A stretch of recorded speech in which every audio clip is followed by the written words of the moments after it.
Namaste everyone. Welcome to Sheetal Digital Ocean. Let's learn something new in this video. In this video, we will learn page redirection and how to open a print dialog box. Let's learn JavaScript page redirection. You can redirect a web page to another page. It's called page redirection. Page redirection is a way to automatically redirect a web page to another page. The redirected page is often on the same website or it can be on a different website. For example, after users login, you want to redirect them the user dashboard or home page. You can use many methods to redirect a web page to another page. Almost all the methods are related to window.location object. Let's see window.location. In many places, you have seen using window.location.href instead of window.location. Both usage are same in term of behavior. If .href is not set, window.location defaults to change the parameter .href. To redirect your site visitor to a new page, you just need to add a line in your script. The location object methods are assign, reload, and replace. Assign method sets the location object to the new URL. Reload method forces the page to reload using the same URL. And replace method replaces the location of the current window with the new one. Assign method that accept a URL and perform the same things like window.location. You can write down assign method like this: window.location.assign and in parentheses write down web page URL. Replace method will replace the current document with a new one. You can write down replace method like this: window.location.replace and in parentheses web page URL. The difference between assign and replace method is that the location.replace method delete the current URL from document history, so it is unable to navigate back to the original document. You cannot use the browser's back button when you use replace method. If you want to avoid this situation, you should use location.assign method because it is load a new document in browser. Location.replace method replace the current document by moving it from the history, hence making it unavailable via the back button of the browser. So if you use assign method, you can go back to the previous page via the back button of the browser, and if you use replace method, you cannot go back to the previous page via the back button of the browser. Location.reload method reload the current document in browser window. For that, you can write down location.write. Let's use this all method in program and run that script.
Let's learn how to open print dialog box.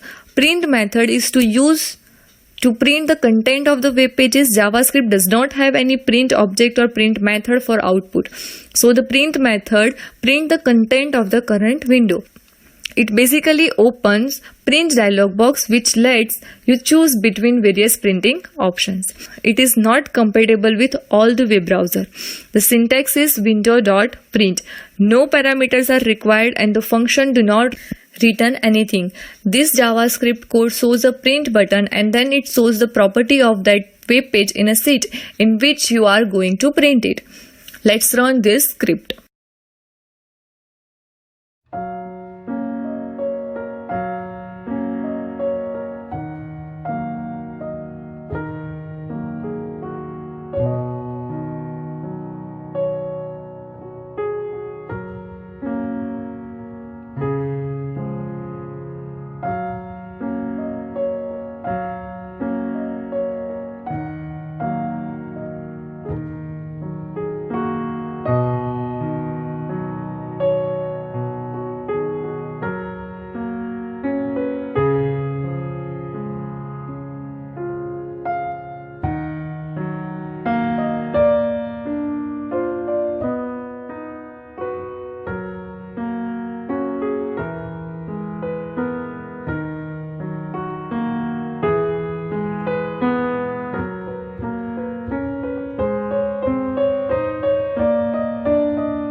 Thank you for watching this video. See you guys in the next video.